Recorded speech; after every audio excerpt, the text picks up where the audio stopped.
A group of Japanese communists hijacked a plane in the 1970s after the war. Many people were dissatisfied and were not happy with the idea of being oppressed by the capitalist empire. Because of that, they started very violent protests and anti-government groups. But since the state had more power, this group decided to do what no modern communist would do. They got on a plane, hijacked it to take it to North Korea, the communist paradise of the 1970s.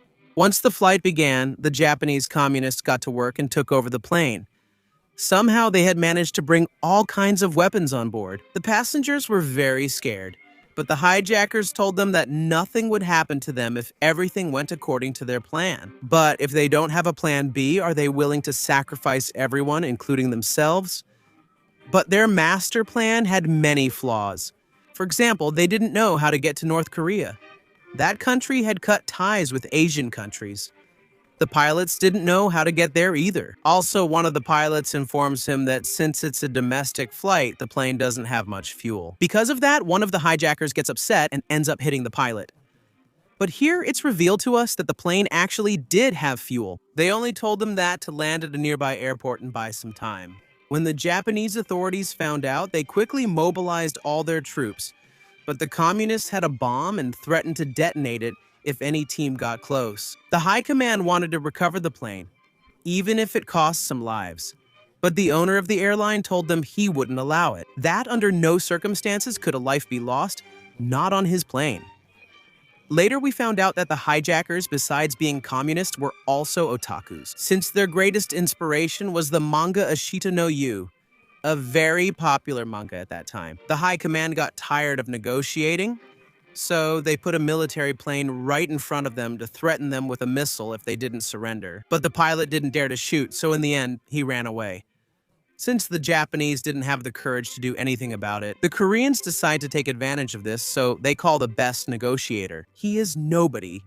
Someone who was outside the system. He worked directly with the intelligence department, although this was a great opportunity. They shouldn't get involved since it's not a problem for South Korea, but the high-ranking officials tell him it's a unique opportunity they can't miss. His plan was to trick the hijackers and make them land in South Korea, but that was very risky. Because if they're discovered and things go wrong, they'll be indebted to the United States and Japan for losing the lives of many civilians on their territory. Meanwhile, on the plane, the passengers were having a lot of problems. There were children who wouldn't stop and a man who needed medical attention. All of this made the hijackers even more agitated. Also, since they were Japanese, they had a lot of honor and didn't want innocent blood on their hands. So they voted to decide whether to release the sick and the children. Half of them agreed. But the boss tells them that in communism, there is no majority, there is no ruling class.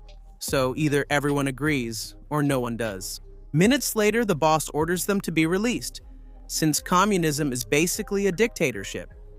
No one can object to what the leader says. That's why the women and children and some sick men get off the plane. Then the government resupplies them but gives them a land map so they can find the route to North Korea themselves. But this was nobody's plan. He wanted to do a double hijacking.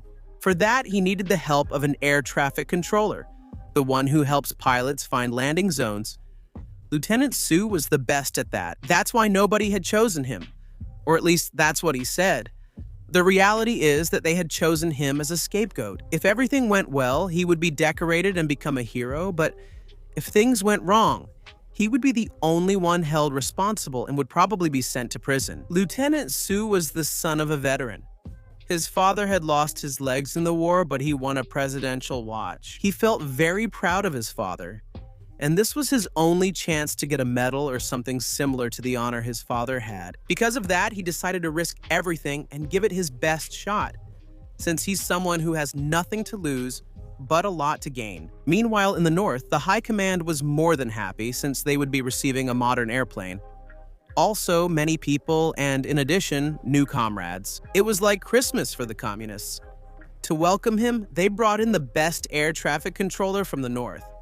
It turns out the pilots will use an emergency network. On it, you can hear everything, but you can only communicate with the first ones who press the red button. So the battle will be between the lieutenant and the air traffic controller from the north. Whoever presses the button first will be the one who wins. Due to the enormous pressure, Lieutenant Sue wanted to abandon the mission, but no one calls the head of the intelligence department. He tells him to stop playing around and get to work. Lieutenant Sue knew that now he only had two options: either do what they asked and succeed, or be declared a traitor to the homeland. Because of this, the lieutenant and no one else can agree. They trust that he will win the battle by pressing the red button. That's why they prepare everything for the arrival of the plane, but they had a big problem. The Air Force didn't know about this, so they sent 2 fighter jets to shoot them down. The Japanese pilots inform them that they are not armed and that they only want to go to North Korea, but the South Korean soldiers order them to land.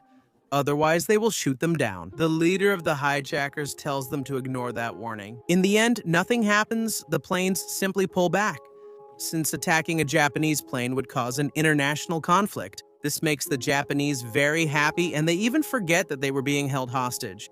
Then, they finally cross the north. This was the moment of truth. Now, whoever managed to communicate with the pilots would be the winner. After waiting for a long time, Lieutenant So is the winner. He pressed the red button 0.001 seconds earlier. The North Koreans, desperate, finish off the air assistant and start shooting into the air. They do this to try to send them a signal, but Lieutenant So lies to them and tells them it's a welcome salute.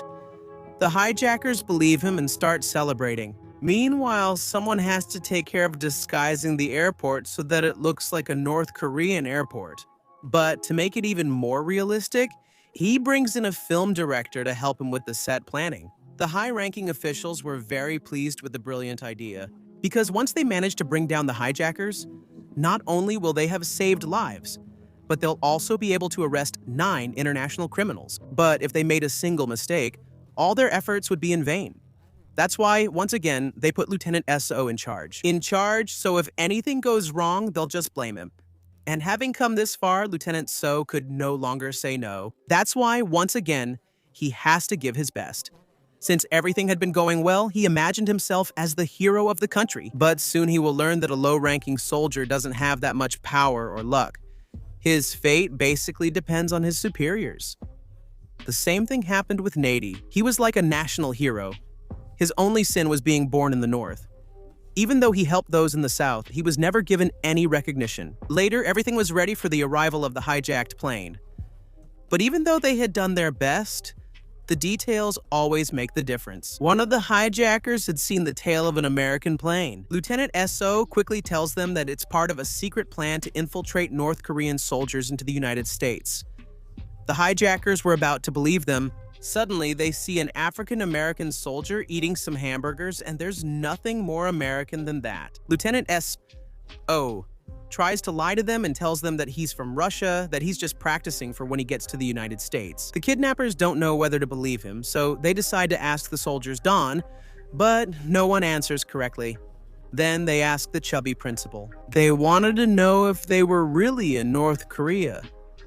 He didn't know how to lie, so under pressure, the operation had failed. This causes a lot of unrest among the population. The citizens themselves say to give them what they want and send them to North Korea, since there were no South Korean citizens on the flight. Because of this, the Koreans want to wash their hands before the Japanese arrive. Although the boss suggests fixing it and sending the Japanese to hell, when the Japanese arrive, the boss quickly starts flattering them. And he blames everything on Lieutenant So, but to everyone's surprise, the Japanese were happy and thanked Lieutenant So for his brilliant idea. He says it was an honor, but that he was only following the boss's orders. Because of that, everyone hugs each other like brothers at the same time. The kidnappers were upset. That's why they asked to see the one who tricked them. Since the boss was a coward, he sends Lieutenant So. He was upset because they praised him when things went well and treated him like an animal when things went badly. When he arrives at the plane, the kidnappers give him their terms. They tell him they must be given fuel and sent to North Korea, or else they will end the lives of all the passengers. Don Arie wanted to give them what they asked for, since saving lives was more important.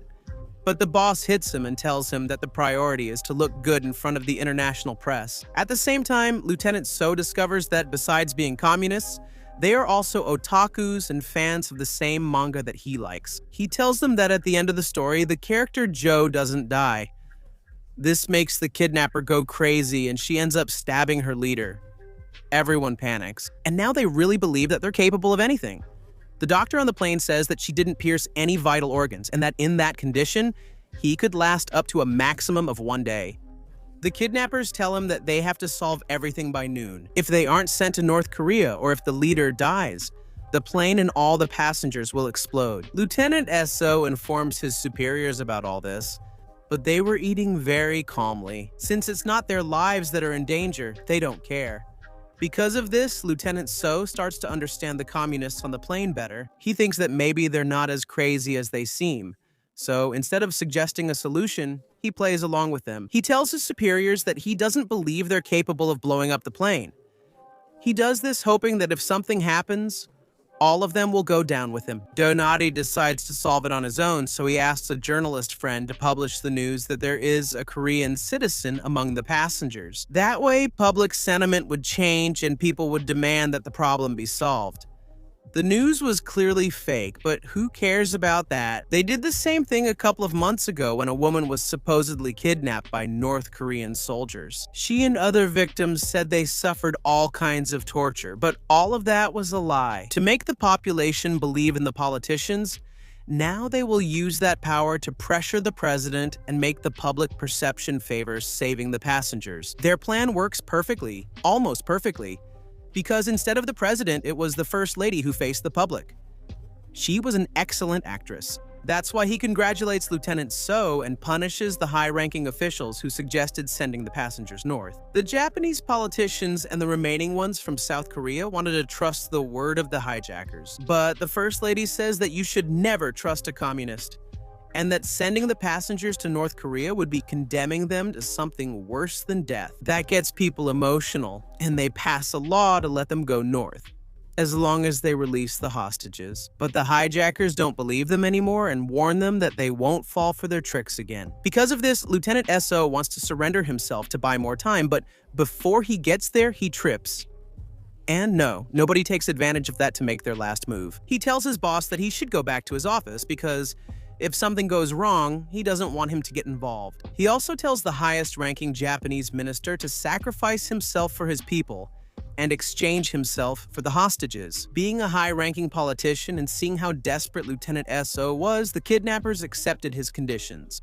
So they exchanged one person for more than 50 passengers, and in this way, everyone came out ahead. Lieutenant Ordeal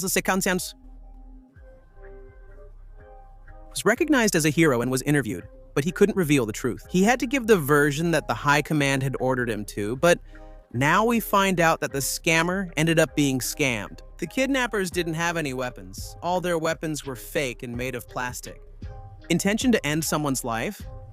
None of the passengers, unless they didn't give them what they wanted. Their plan B was to end their own lives and blame everything on the oppressive capitalist empire. Because of this conflict, the United States was able to make peace with the Soviet Union and avoid further conflicts. But no one tells Lieutenant So that everyone will forget South Korea was involved. That is, his interview will be erased and all his hard work was absolutely for nothing. No one. And only a few, just a handful, would be the ones who know the truth. Lieutenant So was disappointed. He wanted to reveal the truth to the world, but no one tells him that this is for the best. Despite everything, he gives him a presidential watch, and at that moment, Lieutenant So has a revelation. His father didn't receive the presidential watch for his bravery, but rather as a consolation prize to keep him quiet. In the end, the heroes of this story were the minister and the pilots. They received the awards and all the applause from nobody. He also has a very big reward. Now he is officially a South Korean citizen.